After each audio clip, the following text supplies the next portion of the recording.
महाराष्ट्र राज्य अन्न व औषध प्रशासन विभागाचे नवनिर्वाचित कॅबिनेट मंत्री नरहरी सीताराम झिरवाळ यांचा नागरी सत्कार सोहळा बुधवारी मोठ्या उत्साहात आयोजित करण्यात आला होता। हा सोहळा संस्कृती लॉन्स कृषी उत्पन्न बाजार समिती शेजारी वणी नाशिक रोड येथे पार पडला।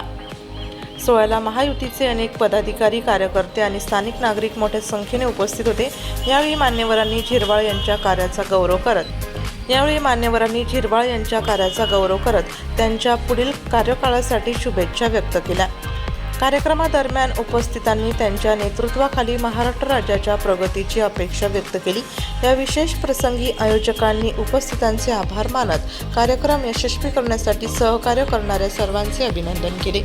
आज मी पहिल्यांदा मंत्रिपदाची शपथ घेतल्यानंतर, तसं तर मी मतमोजणी झाल्यानंतर गावातून किंवा ह्या आमच्या मतदारसंघातून बाहेर गेलो, मुंबईमध्ये होतो आणि त्यानंतर आज मंत्रिपदाची शपथ घेऊनच ही कॅबिनेट मंत्रिपदाची शपथ घेऊन आल्यावर मी माझ्या जनतेच्या एक मताची किंमत परतफेड झाली अशा पद्धतीनं। कारण आजचं हे कॅबिनेट मंत्रिपद जिल्ह्यात अनेक मतदारसंघांना मिळालंय, परंतु हा आमचा मतदारसंघ असा होता की आतापर्यंत राज्यमंत्री नाही, कॅबिनेट मंत्री नाही, कुठलंच काही नाही, पण मला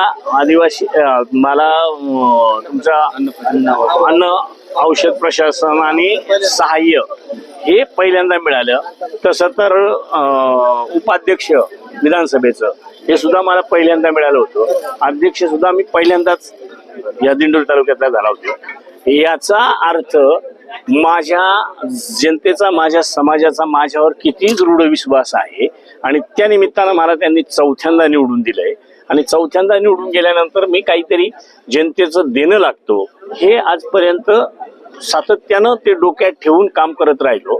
कामं सगळीच होत नसतात, पण तरी सुद्धा जे झालं असेल ते समाधानकारक काम या ठिकाणी करायचा प्रयत्न निश्चित केलाय। भविष्यात देखील अनेक प्रश्न आहेत का ते आजच्या पुरते मर्यादित नाही, तर पिढ्यानपिढ्याचे जे काही प्रश्न आहेत, पाण्यासारखे असतील, विजेसारखे असतील किंवा दळणवळणाचे जे मेन मोठे रस्ते आहेत, ते रस्ते करण्याची गरज त्या ठिकाणी आहे। MIDC आणण्याची गरज आहे। MIDCच लोकल स्थानिकांना, तरुणांना रोजगार देण्याचा विषय असेल, महिलांचे अनेक प्रश्न आहेत आणि आता तर मला औषध अन्न प्रशासन हे जे काही मिळालंय त्या अगदी शेवटच्या घटकाला न्याय मिळेल अशा पद्धतीचं डिपार्टमेंट आहे, परंतु ते प्रत्यक्षात उघड कोणाला दिसणार नाही, परंतु निश्चित त्याच्यात बदल करायचा प्रयत्न मी त्या ठिकाणी करेल आणि सर्वसामान्य जनतेला त्याचा कसा बेनिफिट होईल या दृष्टीने सातत्याने प्रयत्न करत राहील। धन्यवाद। अतिशय तालुक्याच्या इतिहासामध्ये आपल्याला खूप आनंद होतोय की अतिशय खूप चांगला योग या ठिकाणी तालुक्याला चालून आला।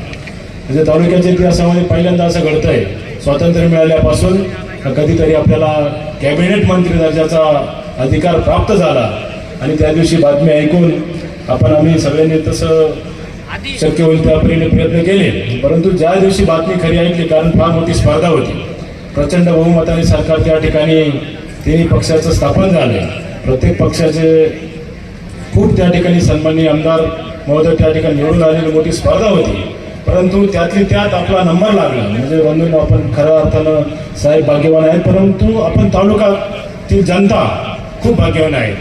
आणि ज्यावेळेस अजितदादांना आम्ही सगळेच भेटलो त्यावेळेस अजितदादांनी म्हटलं का रे, खऱ्या अर्थानं दिंडोरी तालुक्यामध्ये सगळ्या लोकांनी मनाच्या ताकदीने खूप काम केलं आणि झिरवाळ साहेबांनी इतकं प्रचंड मताधिक्याने त्या ठिकाणी निवडून दिलं।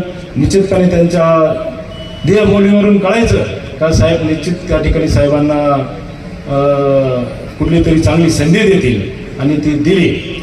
साहेब या ठिकाणी बोलण्यासारखं खूप आहे, परंतु वेळ झालेला आहे, भरपूर वक्ती त्या ठिकाणी बोलायचे। या ठिकाणी खूप चांगली संधी त्या ठिकाणी आपल्याला चालून आली।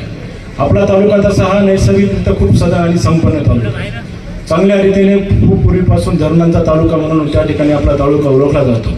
शेतीमध्ये आपला तालुका खूप चांगला, बरेच या ठिकाणी खूप दिग्गज शेतकरी किंवा एकदम प्रयोगशील शेतकरी आपल्या तालुक्यामध्ये शेती करतायत। त्या ठिकाणी साहेब आपल्या माध्यमातून जी काही तालुक्याचा बॅकलॉग आहे तो भरून काढण्याची संधी आपल्याला या ठिकाणी आलेली। तर मी एक तरुण कार्यकर्ता किंवा माझ्या बाबतीत जे अनुभव झाले, मला सायन्स करायचं होतं तर मला निफाड कारखान्यावर जावं लागलं, इंजिनिअरिंग करायचं होतं चांदवडला जावं लागलं. सगळी विनंती आहे का तालुक्यामध्ये बुद्धिमत्ता आहे, प्रचंड लोकांमध्ये मेहनत आहे, शेतकऱ्यांची मुलं आपली कुठेतरी बाहेर शिकत आहे. एक चांगलं एज्युकेशन हब, मेडिकल कॉलेज असो किंवा ॲग्रिकल्चर कॉलेज, नाही मेडिकल समजा, पण एखादं कृषी महाविद्यालय जर आपल्याला या भागामध्ये आपल्याला आणता आलं तर या तालुक्यातील जी शेतकऱ्यांची मुलं आहे ही स्वतः शेतीत तर प्रयोग करतात, पण शिक्षणाच्या माध्यमातून अजून ती देशात परदेशात जातील असा मला त्या ठिकाणी विश्वास आहे.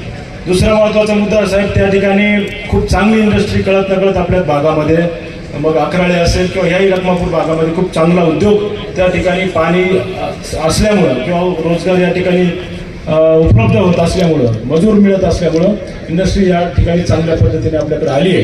तर त्या ठिकाणी आपल्या तालुक्यातील सुशिक्षित बेरोजगारांना कशा अर्थाने नोकरीची संधी मिळेल यासाठी आपण प्रयत्न करावा अशी आपल्याला विनंती करतो. आणि बऱ्याच साहेब अजितदादा सोबत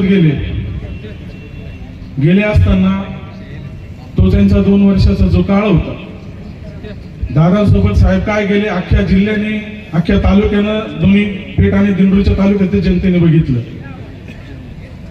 ज्या वेळेस निवडणूक लागली, साहेब विचार करत होते,